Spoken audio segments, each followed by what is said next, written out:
भूमिका। पूंजीवाद उत्पादन प्रणाली की एक सामान्य विशेषता होती है अतिरिक्त उत्पादन तथा अल्प उपभोग। दूसरे शब्दों में, मुनाफा प्राप्त करने के अतिरिक्त उत्साह में पूंजीपति अपने ही श्रमिकों की तनख्वाह में कटौती करते हैं और उपभोक्ता की जेब से भी अतिरिक्त रकम खींचना चाहते हैं। इस कारण से स्वयं उनका बाजार ही सिकुड़ जाता है तथा अतिरिक्त उत्पादन की समस्या उत्पन्न होती है। अल्प उपभोग पैदा करने में आधुनिक बैंकिंग प्रणाली तथा शेयर बाजार की भी भूमिका होती है। इस कारण आर्थिक मंदी पूंजीवादी अर्थव्यवस्था की संरचना में ही निहित है। 1929-30 ईस्वी की आर्थिक मंदी अमेरिकी शेयर बाजार से आरंभ हुई थी तथा यूरोप से होती हुई यह संपूर्ण विश्व में फैल गई। वैसे तो पूंजीवादी अर्थव्यवस्था में लगभग प्रत्येक दशक में मंदी का चक्र आता रहता है, परंतु 1929-30 ईस्वी की आर्थिक मंदी अपनी तीव्रता और व्यापकता में पहले की मंदी से पृथक थी। एकमात्र सोवियत रूस ही इसके प्रभाव से बचा रहा था। इसका कारण था कि सोवियत रूस की अर्थव्यवस्था उस काल में विश्व अर्थव्यवस्था में कटी हुई थी। इसके अतिरिक्त सोवियत रूस की समाजवादी अर्थव्यवस्था में बाजार की शक्तियाँ यथा मांग और पूर्ति के नियम की गुंजाइश नहीं थी, अपितु अर्थव्यवस्था राज्य के नियंत्रण में आर्थिक आयोजन में माध्यम से संचालित हो रही थी। 1929-30 ईस्वी की विश्व आर्थिक मंदी के कारण पश्चिमी विश्व की पूंजीवादी अर्थव्यवस्था और उपनिवेश की अर्थव्यवस्था के बीच व्यापार के चक्र में व्यवधान आ गया, क्योंकि पश्चिम में कुछ कृषि अर्थव्यवस्था के मशीनीकरण के कारण उपनिवेशों के कृषि उत्पादन की मांग में गिरावट आ गई। बदले में उपनिवेशों ने भी पश्चिम में से आने वाले विनिर्मित उत्पादन में कटौती कर दी। दूसरा, संयुक्त राज्य अमेरिका तथा यूरोप में आने वाली व्यापार में असंतुलन आ गया था तथा व्यापार संतुलन संयुक्त राज्य अमेरिका के पक्ष में चला गया था। वस्तुतः अमेरिका का उपभोक्ता संबंधित उद्योग यूरोप की तुलना में काफ़ी मजबूत स्थिति में था, जिसके कारण संयुक्त राज्य अमेरिका की उपभोक्ता संबंधी वस्तुएं यूरोप के बाजार में छा गई। वहीं यूरोपीय देश संयुक्त राज्य अमेरिका के अपेक्षित मात्रा में वस्तुएं निर्यात नहीं कर पा रहे थे। यूरोप के आर्थिक पुनर्निर्माण की कार्यक्रम निवेश पर निर्भर था, अतः जैसे ही अमेरिकी पूंजी खींची गई, यूरोपीय अर्थव्यवस्था ठप हो गई। अमेरिकी शेयर बाजार में उथल पुथल आ गया। वस्तुतः शेयर की बिक्री बढ़ाने के लिए लोगों को मार्जिन मनी पर 10% स्वयं और 90% बैंक ऋण शेयर खरीदने के लिए प्रोत्साहित किया गया। इस कारण शेयर का बाजार बहुत तेजी से उठा अर्थात बुलबुला बन गया, परंतु बैंक ऋण न चुका पाने के कारण लोगों ने तेजी से शेयर की बिक्री शुरू कर दी, इसलिए बुलबुला फूट गया और 24 अक्टूबर 1929 को शेयर बाजार में भयंकर गिरावट आ गई। इस संकट का सामना करने के लिए उठाए गए कदम 1932 में लाओसेन सम्मेलन के आधार पर जर्मनी का लगभग 90% ऋण की राशि माफ कर दी गई, ताकि अगर जर्मन अर्थव्यवस्था ऊपर उठेगी तो अन्य अर्थव्यवस्थाओं में भी मांग बढ़ेगी। टैरिफ, चुंगी वार एवं करेंसी वार से बचने के लिए 1933 में लंदन में यूरोपीय राष्ट्रों का सम्मेलन हुआ। इसमें लगभग 66 देशों ने भाग लिया, किंतु अमेरिका की जीत के कारण कोई अंतिम समझौता नहीं हो सका। कुछ यूरोपीय राष्ट्रों ने निजी तौर पर समस्या का हल खोजने का प्रयास किया। उन्होंने सरकारी व्यय एवं निजी खर्च में कटौती के माध्यम से अपने बजट को नियंत्रित करने का प्रयास किया, परंतु इससे समस्या और भी बढ़ गई। नाजी जर्मन ने बहुत हद तक इसका समाधान खोजने का प्रयास किया। हिटलर द्वारा सरकारी व्यय में वृद्धि करके रोजगार संवर्धन की दिशा में कदम उठाया गया। इसके तहत उसने सैनिकों की भर्ती, सार्वजनिक निर्माण कार्य, हथियारों का उत्पादन शुरू किया, परंतु इस क्रम में अर्थव्यवस्था युद्ध की ओर मुड़ गई। इसका एक समाधान केनीसियन अर्थशास्त्र ने देने का प्रयास किया, जब उसने कर प्रणाली और सरकारी व्यय को आर्थिक मंदी के एक समाधान के रूप में प्रस्तुत किया। केन्स ने इस मत को स्वीकार कर दिया कि उत्पादन और आय के बीच संतुलन बना रहता है। इसका विचार था कि कुल आय बाजार में दोबारा लौटकर नहीं आ पाती। अगर अर्थव्यवस्था में नकारात्मक प्रवृत्ति दिखती है तो निवेशक एवं उपभोक्ता दोनों अभयभीत हो जाते हैं तथा पैसे होने के बावजूद भी वे निवेश एवं खरीदारी में रुचि नहीं दिखाते। इससे मांग में और भी गिरावट हो जाती तथा बेरोजगारी बढ़ जाती है। इसी स्थिति में एनिमल स्पिरिट्स को प्रेरित करने के लिए स्वयं सरकार को आगे आना होगा और सरकारी व्यय के माध्यम से मांग को प्रेरित करना होगा। इसका एक व्यवहारिक समाधान अमेरिका प्रेसिडेंट रूजवेल्ट की न्यू डील नीति ने दिया, जिसके तहत सरकारी व्यय के माध्यम से मंदी से निपटने का प्रयास किया गया। वस्तुतः अगर केन्सियन अर्थशास्त्र पूंजीवाद ने संस्करण के सैद्धांतिक पक्ष को उद्घाटित करता तो न्यू डील नीति इसके व्यवहार पक्ष को केन्स का मानना था कि लोगों को जब रोजगार के बदले मजदूरी मिलेगी और वे खरीदारी आरंभ करेंगे तो मंदी का चक्र स्वयं टूट जाएगा। अतः रूजवेल्ट ने कृषि क्षेत्र में सुधार, बैंकिंग सुधार, सामाजिक सुधार नीति आदि पर बल दिया तथा सार्वजनिक निर्माण कार्य में एक बड़ी रकम निवेशित की। इसके अतिरिक्त उसने टेनेसी घाटी योजना लाकर अतिरिक्त लोगों को रोजगार देने का प्रयास किया तथा सरकारी बजट को काफ़ी बढ़ा दिया। इन सभी सुधारों का उद्देश्य था बाजार में मांग सृजित करना। इस प्रकार मंदी पर बहुत हद तक काबू पाया गया। प्रश्न, आर्थिक महामंदी से निपटने के लिए किन नीतिगत साधनों का उपयोग किया गया था? आंसर, मंदी की स्थिति सूक्ष्म पूंजीवादी अर्थव्यवस्था के तर्कशास्त्र में ही निहित है। पूंजीवादी अर्थव्यवस्था में लगभग प्रत्येक दशक में अवसान का चक्र आता रहा था, किंतु 1929 से 30 के विश्व आर्थिक मंदी अपने प्रसार, अपनी तीव्रता तथा व्यापकता में कहीं आगे निकल गई थी। स्वाभाविक रूप में इसके समाधान के उपाय भी उतने ही जटिल सिद्ध हुए। इस प्रकार की मंदी के साथ संघर्ष करने का पूंजीवादी देशों के समक्ष पहला अनुभव था। इन देशों के द्वारा सामूहिक एवं व्यक्तिगत तौर पर कई कदम उठाए गए। सामूहिक समाधान के तौर पर 1932 ईस्वी में लाओसेन सम्मेलन का आयोजन किया गया तथा इसके तहत जर्मनी के युद्ध मुआवजे की राशि को समाप्त कर दिया गया। फिर 1933 ईस्वी में लंदन में एक सम्मेलन का आयोजन किया गया, किंतु यह सम्मेलन कोई निश्चित समाधान तक नहीं पहुंच पाया। अंत में विभिन्न पूंजीवादी देश निजी स्तर पर समाधान का प्रयास करने लगे। जर्मनी एवं फ्रांस के द्वारा सार्वजनिक व्यय में कटौती करने का प्रयास किया गया, किंतु इससे समस्या सुलझने की बजाय और भी उलझ गई। वहीं ब्रिटेन ने बजट नियंत्रण की नीति अपनाई, वह भी कारगर नहीं रही। फिर पूंजीवादी देशों ने अपने गिरे उद्योगों को बचाने के लिए एक दूसरे के विरुद्ध चुंगी की दीवार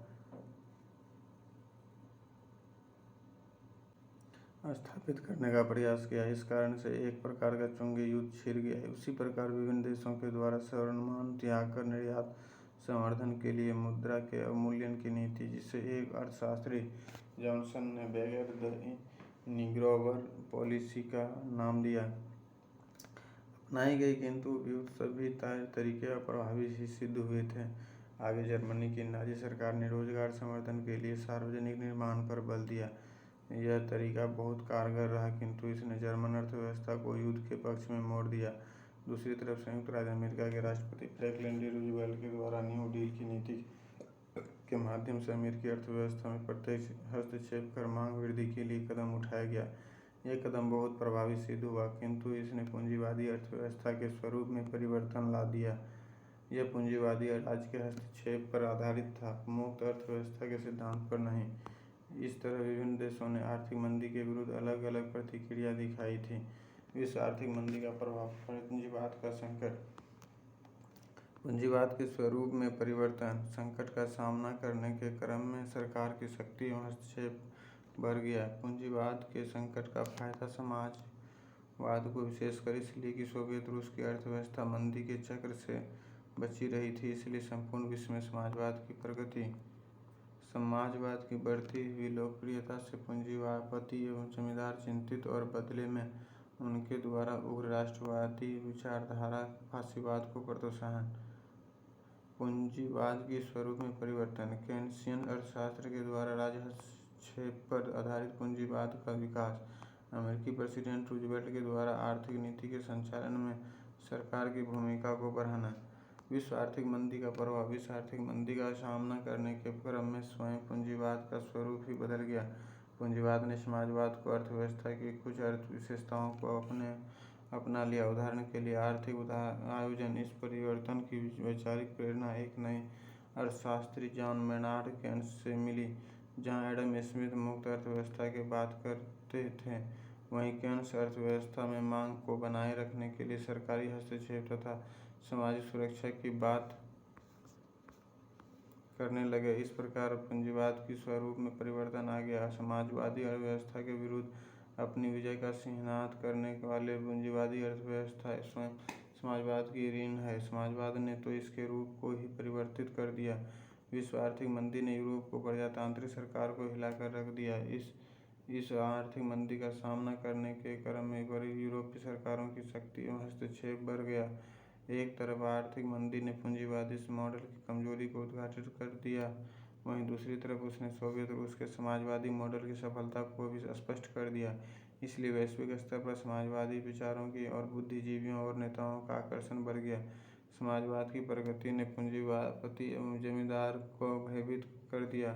फिर समाजवाद की प्रगति को रोकने के लिए एक आक्रामक विचारधारा के रूप में फासीवाद का प्रसार हुआ। उसने इटली एवं जर्मनी में एक राजनीतिक मॉडल का रूप ले लिया था। इसका परिणाम द्वितीय विश्व युद्ध के रूप में सामने आया। विश्व आर्थिक मंदी ने यूरोप को अर्थव्यवस्था एवं राजनीति दोनों को परिवर्तित कर दिया। विश्लेषण कीजिए। विश्व आर्थिक मंदी पूंजीवाद के संकट को दर्शाते हुए इसने न केवल पूंजीवादी अर्थव्यवस्था के स्वरूप में परिवर्तन लाया, बल्कि यूरोप की राजनीति में भी उथल पुथल ला दी। विश्व आर्थिक मंदी ने क्लासिकल अर्थशास्त्र पर आधारित मुक्त अर्थव्यवस्था की नीति को गहरा धक्का पहुंचाया। इसके परिणाम स्वरूप केनेशियन अर्थशास्त्र का विकास हुआ, जिसने मांग प्रबंधन में राज्य की भूमिका पर बल देकर एक नई आर्थिक नीति को जन्म दिया। केनेशियन अर्थशास्त्र के साथ राजकोष नीति की शुरुआत हुई तथा पूंजीवाद ने समाजवाद के कुछ तत्वों को अपना लिया। फिर संकट के प्रति यह एक रचनात्मक प्रतिक्रिया सिद्ध हुई। दूसरी तरफ पूंजीवाद संकट के विरुद्ध विध्वंसात्मक प्रतिक्रिया फासीवाद के रूप में प्रकट हुई और इसने यूरोप की राजनीति को एक पृथक दिशा दे दी। वस्तुतः पूंजीवाद के संकट के कारण यूरोप में समाजवाद की प्रगति होने लगी। इससे भयभीत होकर पूंजीपतियों ने आक्रामक राष्ट्रवाद आधारित फासीवाद को समर्थन दिया, ताकि लोगों का ध्यान आंतरिक संघर्ष से बाह्य संघर्ष की ओर मुड़ जाए। परिणाम था हिटलर एवं मुसोलिनी जैसे फासीवाद नेता का उद्भव एवं द्वितीय विश्व युद्ध। विश्व आर्थिक मंदी, पूंजीवाद का संकट के विरुद्ध रचनात्मक प्रतिक्रिया, केनेशियन अर्थशास्त्र का विकास, रूजवेल्ट की न्यू डील नीति में कर में कटौती और सरकार व्यय को बढ़ावा। दूसरा था संकट के विरुद्ध विध्वंसात्मक प्रतिक्रिया।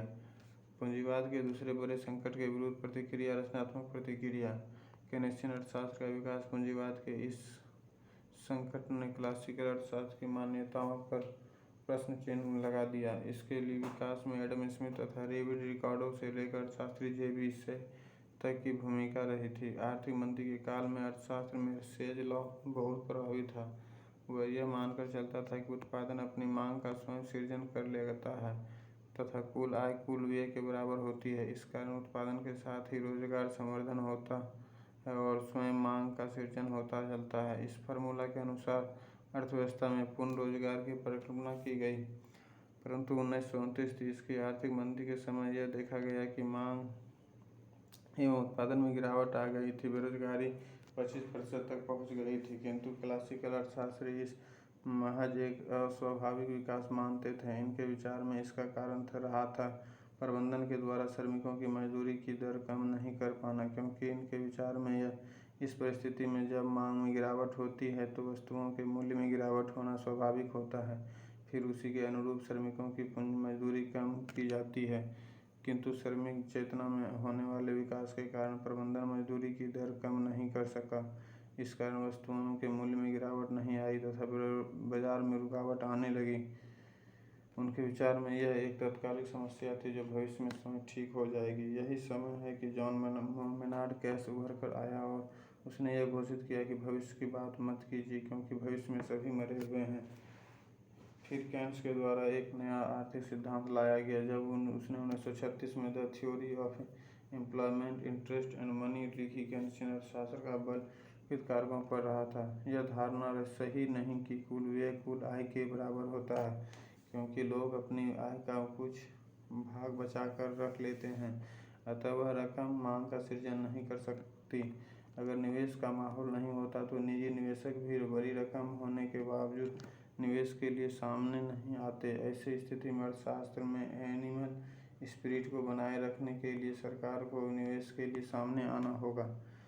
उसका मानना था कि अर्थव्यवस्था निजी क्षेत्र में ही रहे, परंतु सरकार को मांग प्रबंधन के लिए आगे आना चाहिए। सरकार के पास दो उपकरण होते हैं, करारोपण एवं सरकारी व्यय। अगर अर्थव्यवस्था में मांग में गिरावट होती है तो सरकार को कर की राशि कम कर देनी चाहिए तथा सरकारी खर्च को बढ़ा देना चाहिए। मांग बढ़ेगी तो मूल्य बढ़ेगा और मूल्य बढ़ेगा तो उत्पादन बढ़ेगा, उत्पादन बढ़ेगा तो रोजगार बढ़ेगा तो फिर मांग बढ़ेगी। इस प्रकार से यह चक्र तब तक चलता रहेगा जब तक कि पूर्ण रोजगार की स्थिति न आ जाए, किंतु इस स्थिति में मांग इतनी अधिक बढ़ जाएगी कि अर्थव्यवस्था पर स्फीतिकारी प्रभाव पड़ने लगेगा। फिर सरकार को कर की दर को बढ़ा देना चाहिए और सरकार व्यय में कटौती करनी चाहिए। इस काल में सरकार उस घाटे को पूरा कर सकती है जो उसने सरकार व्यय के माध्यम से किया। अमेरिकी राष्ट्रपति रूजवेल्ट की न्यू डील की नीति मंदी को चुनौती को संयुक्त राज्य अमेरिका ने स्वीकार किया और प्रेसिडेंट के पद पर चयन होने के पश्चात फ्रैंकलिन डी रूजवेल्ट ने 1932 में न्यू डील अथवा नए व्यवहार की घोषणा की। उन्होंने यह घोषित किया कि विश्व एवं संयुक्त राज्य अमेरिका को आर्थिक मंदी के चक्र से बचाने के लिए हम न्यू डील की घोषणा करते हैं। रूजवेल्ट ने 100 दिन का सुधार लागू किया। यद्यपि यह मेनार्ड केन्स के प्रत्यक्ष निर्देशन में कार्य नहीं कर रहा था, फिर भी उसने जो सुधार किए वे केन्स के निर्देशन के अनुकूल था। उसने जो भी सुधार किए उनका उद्देश्य अर्थव्यवस्था के में मांग सृजन करना और मंदी का चक्र तोड़ना था। यथा सार्वजनिक निर्माण कार्य को प्रोत्साहन, लोगों को सब्सिडी देना, आवास योजना का क्रियान्वयन, बैंक शाखा व्यवस्था को मजबूत बनाना, टेनेसी घाटी योजना लाकर अतिरिक्त लोगों को रोजगार देना आदि है। उपयुक्त दोनों प्रकार की प्रतिक्रिया को हम आर्थिक मंदी के विरुद्ध रचनात्मक प्रतिक्रिया के रूप में देख सकते हैं। हालांकि यह एक आर्थिक घटना थी, परंतु इसने अर्थव्यवस्था के साथ साथ राजनीति एवं संविधान को भी दिशा दे दी।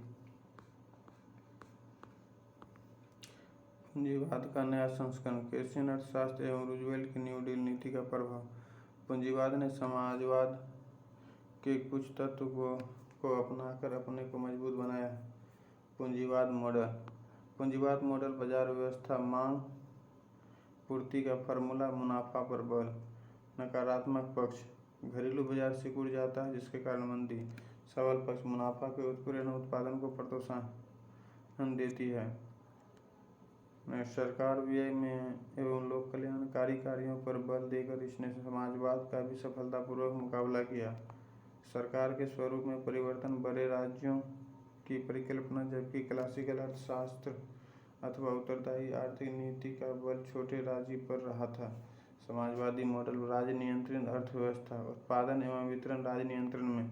सबल पक्ष, निर्बल पक्ष। सबल अर्थव्यवस्था के विपक्ष, विभिन्न क्षेत्रों में निवेश, अर्थव्यवस्था में समृद्धि एवं का लाभ सभी तक तथा शिक्षा, स्वास्थ्य आदि सुविधाओं का विस्तार। इस कारण आरंभ में अर्थव्यवस्था का तेजी से विस्तार। निर्बल पक्ष, मुनाफा की उत्प्रेरणा नहीं, इसलिए एक समय के पश्चात समृद्धि में गिरावट। नौकरशाही के माध्यम से अर्थव्यवस्था का संचालन, लाल फीताशाही और भ्रष्टाचार। केनेसियन अर्थशास्त्री एवं न्यू डील का प्रभाव। पूंजीवाद अर्थव्यवस्था के व्यवहार में परिवर्तन आ गया। जहाँ पहले पूंजीवाद का मुख्य बल उत्पादन पर रहा था, अब उसका बल खपत पर हो गया।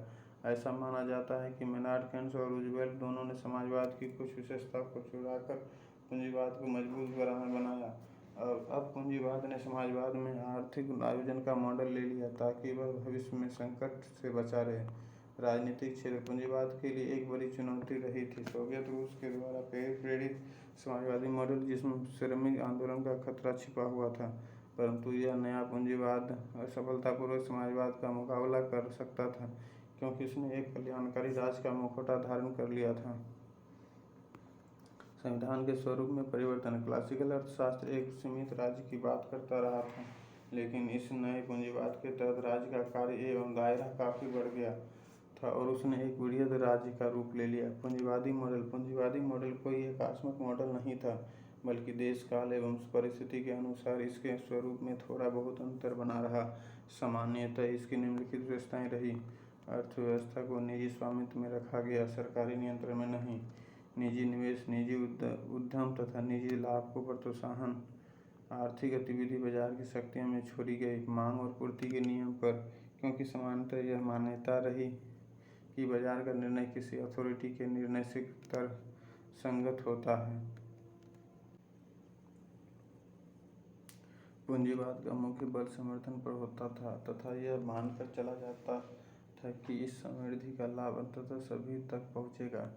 सबल पक्ष निजी लाभ तथा निजी उद्यम को प्रोत्साहन मिलने से उत्पादन बढ़ता है और इससे समृद्धि भी बढ़ती है। निर्बल पक्ष मुनाफा और निजी उद्यम पर अत्यधिक बल दिए जाने के कारण आर्थिक विभाजन बढ़ता जाता है। कुछ लोगों को प्रगति होती है परंतु एक बड़ी जनसंख्या वंचित रह जाती है, इसलिए सामाजिक न्याय की गुंजाइश नहीं होती। इस आर्थिक विषमता के कारण स्वयं पूंजीपतियों का बाजार सिमटता चला जाता है। इस कारण अतिरिक्त उत्पादन की समस्या आ जाती है और फिर आर्थिक मंदी पूंजीवादी अर्थव्यवस्था का स्वाभाविक लक्षण बन जाती है। समाजवादी मॉडल का आधार मार्क्सवाद के द्वारा निर्मित किया गया था, परंतु कार्ल मार्क्स ने स्वयं अर्थव्यवस्था का कोई मॉडल नहीं दिया। आगे लेकिन लेनिन और स्टालिन ने सोवियत रूस में निरंतर प्रयोग के बाद जो मॉडल स्थापित किया उसे समाजवाद मॉडल के नाम से जाना गया। समाजवादी अर्थव्यवस्था की निम्नलिखित विशेषताएं रही। राज्य ने मांग और पूर्ति के नियमों के ऊपर आधारित बाजार की शक्तियों में सीधा हस्तक्षेप किया तथा अपने ढंग से अर्थव्यवस्था को दिशा देने लगा। संपूर्ण अर्थव्यवस्था राज्य के नियंत्रण में ला दी गई, यथा भूमि के सामूहिकरण कर दिया गया तथा उद्योगों को राज्य के प्रत्यक्ष नियंत्रण में ला दिया गया। बाजार की शक्तियों का स्थान आर्थिक आयोजन ने ले लिया। दूसरे शब्दों में, जहां पूंजीवादी अर्थव्यवस्था में वस्तुओं का उत्पादन बाजार की मांग निर्धारित करती थी, वहीं समाजवादी अर्थव्यवस्था में वस्तुओं की मांग राज्य निर्धारित करने लगी। समाजवादी अर्थव्यवस्था के लाभ। राज्य के निरीक्षण के कारण व्यापक स्तर पर संसाधन का दोहन होने लगा। कृषि के क्षेत्र में विषमता को समाप्त कर भूमि का सामूहिकरण कर दिया गया। इससे उत्पादन में वृद्धि हुई तथा प्रति व्यक्ति आय में भी वृद्धि हुई। इससे वस्तुओं की मांग बढ़ी। पूंजीगत उद्योगों एवं इंफ्रास्ट्रक्चर आधारित संरचना के विकास पर विशेष बल दिया गया। राज्य के द्वारा मुफ्त में शिक्षा, स्वास्थ्य एवं परिवहन की व्यवस्था की गई। इससे मानव संसाधन का व्यापक विकास हुआ। निर्धनता लगभग समाप्त हो गई। इस प्रकार इस मॉडल ने सोवियत रूस की अर्थव्यवस्था में लगभग 10% की दर से सकल घरेलू उत्पाद में वृद्धि हुई। निर्बल पक्ष उत्पादन एवं श्रम की मुख्य उत्प्रेरणा मुनाफा होती है। चूँकि मुनाफे को दबा दिया गया, इसलिए अर्थव्यवस्था में दीर्घकाल के लिए समृद्धि की उत्प्रेरणा नहीं रही गई। बाजार की शक्तियाँ वस्तुओं की गुणवत्ता को बढ़ाती है तथा वस्तुओं के मूल्य को कम करती है, क्योंकि ये प्रतिस्पर्धा से प्रेरित होती है। परंतु समाजवादी अर्थव्यवस्था के अंतर्गत गुणवत्ता और प्रतिस्पर्धा को बनाए रखना कठिन जाता है, चूँकि उत्पादन और वितरण राज्य का दायित्व होता है। इसलिए ये एक व्यापक नौकरशाही के द्वारा संचालित किए जाते थे। इस कारण आगे इनमें लाल फीताशाही और भ्रष्टाचार की प्रवृत्ति घर कर गई। अनुशासनात्मक दृष्टिकोण। जैसा कि हम पीछे भी देखते रहे हैं कि विश्व इतिहास के अध्ययन के क्रम में हम परिवर्तन के तत्वों को रेखांकित करते हैं। परिवर्तन के ये तत्व समकालीन राजनीतिक, अर्थव्यवस्था, समाज, संविधान, संस्कृति आदि सभी क्षेत्रों को प्रभावित करते रहे हैं। अगर हम विश्व आर्थिक मंदी के दूरगामी प्रभाव पर नज़र डालते हैं तो हमें निम्नलिखित परिवर्तन का ज्ञान मिलता है। केनेशियन अर्थशास्त्र तथा पूंजीवाद का नया संस्करण। पूंजीवाद ने अपने संपूर्ण इतिहास में इतना बड़ा संकट कभी नहीं झेला था जैसा कि उसने 1930 की विश्व आर्थिक मंदी के काल में झेला। ऐसा प्रतीत हुआ कि मानव पूंजीवाद का खात्मा हो गया। एडम स्मिथ के काल से लेकर जे.बी. स्वॉय के काल तक विकसित क्लासिकल अर्थशास्त्र की विश्वसनीयता पर प्रश्न चिन्ह लग गया था। क्लासिकल अर्थशास्त्र का बल इस बात पर रहा था कि एक अदृश्य हाथ अर्थव्यवस्था का संचालन करता है। अर्थव्यवस्था एक स्वाभाविक संतुलन पर आधारित होती है। यह पूर्ति एवं मांग के बीच का संतुलन होता है। इसके विचार में पूर्ति मांग का सृजन स्वयं कर लेती है, क्योंकि कुल उत्पादन कुल आय के बराबर होता है। उदाहरण के लिए, अगर 1 लाख रुपए की वस्तु का उत्पादन हुआ और 50,000 रुपये की पूंजीपति के मुनाफे और 50,000 रुपये श्रमिकों की मजदूरी के रूप में चला गया, तो वे रुपये फिर दोबारा लौटकर बाजार में आएगा और मांग का सृजन करते रहेगा। इससे उत्पादन होता रहेगा और श्रमिकों को रोजगार मिलता रहेगा। इस प्रकार क्लासिकल अर्थशास्त्रियों के विचार में मुक्त अर्थव्यवस्था में बेरोजगारी के लिए कोई जगह नहीं थी, क्योंकि उनका मानना था कि अगर मांग कम होगी तो वस्तुओं का मूल्य कम होगा और श्रमिकों के वेतन में भी कटौती होगी। फिर वस्तुओं के सस्ता हो जाने से संबंधित देश को लाभ मिलेगा और अंतर्राष्ट्रीय बाजार में उसकी वस्तुएं अधिक बिकेगी। उधर वस्तुओं के सस्ते हो जाने से श्रमिकों का वेतन होने के बाद भी उनकी स्थिति अच्छी रहेगी। परंतु आर्थिक मंदी के काल में देखा गया कि मांग में बड़ी गिरावट आ गई और तथा बेरोजगार की दर बढ़कर 25% तक पहुंच गई थी।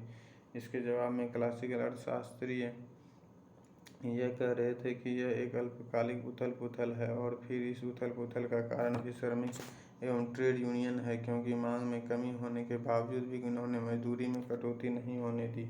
अगर अभी भी बाजार का स्वतंत्र रूप से छोड़ दिया जाए तो फिर दीर्घकाल में अर्थव्यवस्था में संतुलन हो जाएगा। J.M. केन्स ने इस मत को अस्वीकार कर लिया। उसी समय उसकी यह प्रसिद्ध घोषणा आई कि दीर्घकाल में सभी मेरे हुए हैं। केन्स ने इस मत को अस्वीकार कर दिया कि उत्पादन और आय के बीच संतुलन बना रहता है। उसका विचार था कि कुल आय बाजार में दोबारा लौटकर नहीं आ पाती। अगर अर्थव्यवस्था में नकारात्मक प्रवृत्ति दिखती है तो निवेशक एवं उपभोक्ता दोनों भयभीत हो जाते हैं तथा पैसे के बावजूद भी वे निवेश एवं खरीदारी में रुचि नहीं दिखाते। इससे मांग में और भी गिरावट हो जाती है और बेरोजगारी बढ़ जाती है। ऐसी स्थिति में एनिमल स्पिरिट को प्रेरित करने के लिए स्वयं सरकार को आगे आना होगा और सरकारी व्यय के माध्यम से मांग प्रेरित करना होगा। इस प्रकार से J.M. केन्स ने पहली बार राजकोषीय नीति फाइनेंशियल पॉलिसी की नींव रखी। उसने यह स्पष्ट कर दिया कि पूंजीपति ही पूंजीवाद के शत्रु बन जाते हैं, इसलिए कोई अदृश्य हाथ बाजार को नहीं चला सकता, बल्कि अर्थशास्त्री के संचालन के लिए सरकार को आगे आना होगा तथा मांग प्रबंधन करना होगा। उसके विचार में सरकार के पास दो उपकरण हैं, सरकार व्यय तथा कर। अगर मांग में गिरावट दिखती है तो सरकार अपने व्यय को बढ़ा दे और कर में कटौती कर दे। इससे बाजार में अतिरिक्त रकम आएगी और मांग में वृद्धि होगी। अगर मांग बढ़ेगी तो मूल्य बढ़ेगा, मूल्य बढ़ेगा तो उत्पादन बढ़ेगा, उत्पादन बढ़ेगा तो रोजगार का संवर्धन होगा। फिर जब संपूर्ण रोजगार की स्थिति आ जाएगी तो मांग इतनी बढ़ जाएगी कि मुद्रास्फीति का दिखने लगेगा। तो फिर सरकार सरकारी व्यय में कटौती कर दे और कर की राशि बढ़ा दे। इससे मांग संतुलित हो जाएगी। 1936 में लिखित अपने पुस्तक में उसने अपना यह विचार रखा। उसे पूंजीवाद का रक्षक बताया जाता है। आर्थिक मंदी दूर करने में केन्सियल अर्थशास्त्र ने बड़ी भूमिका निभाई। सबसे बढ़कर इस मॉडल के आधार पर 1970 तक पूंजीवाद का स्वर्ण युग कायम रखा। फ्रैंकलिन डी रूजवेल्ट की न्यू डील नीति। अगर केनेशियन अर्थशास्त्र पूंजीवाद के नए संस्करण के सैद्धांतिक पक्ष उद्घाटित करता है तो अमेरिकी राष्ट्रपति फ्रैंकलिन डी रूजवेल्ट के द्वारा घोषित न्यू डील नीति इस व्यवहारिक पक्ष को 1932 के प्रेसिडेंट के चुनाव में रूजवेल्ट ने लोगों को यह आश्वासन दिया था कि हम आपको इस आर्थिक मंदी के चक्र से उबारेंगे। फिर एक बड़े बहुमत से वह चुनाव जीता। तभी 1933 में न्यूयॉर्क टाइम्स में केन्स ने अपने एक लेख में रूजवेल्ट से यह अपील की कि वह उसके आर्थिक मॉडल पर काम करे। उसका मानना था कि लोगों को रोजगार मिले, अगर कोई दूसरा काम नहीं है तो फिर सभी को यह काम जाए कि गड्ढा खोदे और उन्हें भर दे। उन्हें जब मजदूरी मिलेगी और वे खरीदारी आरंभ करेंगे तो मंदी का चक्र स्वयं टूट जाएगा। 1933 में रूजवेल्ट ने 100 दिनों के सुधारों की घोषणा की। उसका बल 3R पर था, रिलीफ, रिकवरी एवं रिफॉर्म्स। इसके तहत उसने कृषि क्षेत्र में सुधार, बैंकिंग सुधार, सामाजिक सुरक्षा नीति आदि पर बल दिया तथा सार्वजनिक निर्माण कार्य में एक बड़ी रकम निवेशित की। सरकारी बजट को काफ़ी बढ़ा दिया गया और उसके लिए घाटे की वित्त की व्यवस्था की गई। इन सभी सुधारों का उद्देश्य था बाजार में मांग सृजित करना। इस प्रकार मंदी पर बहुत हद तक काबू पाया गया। हालांकि कुछ आलोचकों का मानना है कि मंदी की समस्या द्वितीय विश्व युद्ध के पश्चात ही दूर हो सकी। संविधान और सरकार की दिशा। ऊपर हमने देखा कि पूंजीवाद अर्थव्यवस्था के संकट का सामना करने के क्रम में नए आर्थिक मॉडल का विकास हुआ तथा इस क्रम में केन्सियल अर्थशास्त्र तथा रूजवेल्ट की न्यू डील नीति के अस्तित्व में आई। यद्यपि यह एक आर्थिक सच्चाई थी, परंतु इसका प्रभाव अन्य क्षेत्रों में भी पड़ा। देखा गया कि इन्हीं में से एक क्षेत्र है संविधान और सरकार। क्लासिकल अर्थशास्त्र आर्थिक गतिविधियों को बाजार पर छोड़ता था और राज्य की भूमिका को कानून व्यवस्था की स्थापना तक ही सीमित रखता था। इस क्रम में एक लघु राज्य की अवधारणा आई थी, परंतु केनेशियन अर्थशास्त्र एवं रूजवेल्ट की नीति ने राज्य की भूमिका को काफ़ी बढ़ा दिया। अब राज्य का कार्य अर्थशास्त्र में मांग प्रबंधन करना भी था। इस क्रम में लोक कल्याणकारी कार्य का संचालन किया गया। जाहिर है, जब राज्य के कर में वृद्धि कर दी गई, इस तरह के एक वृहद राज्य की अवधारणा उभर कर आई। जैसा कि पीछे हमने देखा था कि मध्य वर्ग इस प्रकार के राज्य को नहीं चाहता था, परंतु पूंजीवाद के संकट और साम्यवाद के भय से उसे यह स्वीकार करना पड़ा। इस पूरे परिवर्तन ने सरकार और संविधान को भी एक नई दिशा दे दी। जाहिर है कि आर्थिक क्षेत्र में बढ़ती हुई भूमिका ने केंद्र सरकार की स्थिति को अधिक मजबूत बना दिया। वहीं दूसरी तरफ राज्य सरकार की स्थिति को अपेक्षाकृत कमजोर किया। इसके अतिरिक्त, जैसा कि हम जानते हैं कि सरकार के 3 अंग तथा कार्यपालिका, विधानमंडल और न्यायपालिका, इन तीनों अंगों में कार्यपालिका की स्थिति अधिक मजबूत हुई। वस्तुतः संयुक्त राज्य अमेरिका में रूजवेल्ट की न्यू डील नीति ने संघ राज्य संबंधों में संघ की स्थिति अधिक मजबूत बना दिया। अब संघ सरकार आर्थिक वादों का संचालन और सामाजिक सुरक्षा नीति पर भी बल देने लगी। इस क्रम में प्रेसिडेंट रूजवेल्ट की टकराहट अमेरिकी न्यायपालिका से हुई तथा न्यायपालिका को भी शक्ति संतुलन में होने वाले इस नए बदलाव की स्थिति को समझना पड़ा। पूंजीवाद बनाम साम्यवाद। जैसा कि हमने देखा, रूस की क्रांति के पश्चात पहले साम्यवादी सरकार स्थापित हुई थी। आगे इसने एक नया आर्थिक मॉडल विकसित किया जो बाजार की शक्तियों पर स्थापित न होकर आर्थिक आयोजन पर आधारित था। यह मॉडल काफी सफल रहा था और इस कारण सोवियत रूस की अर्थव्यवस्था में तीव्र समृद्धि हुई थी। ठीक उसी समय पूंजीवादी अर्थव्यवस्था मंदी की चपेट में आ गई। इस कारण पूंजीवादी मॉडल की विश्वसनीयता को काफी गहरा झटका लगा था और वैश्विक स्तर पर समाजवादी विचारधारा की प्रगति होने लगी। उस संकट की घड़ी में केयन्सियन अर्थशास्त्र और न्यू डील एक व्यवहारिक समाधान के रूप में आया और इसने पूंजीवाद और समाजवाद के बीच एक मध्यम प्रकार का मॉडल विकसित करने का प्रयास किया। इनके द्वारा पूंजीवाद को एक मानवीय चेहरा देकर साम्यवाद का मुकाबला करने का प्रयास किया गया।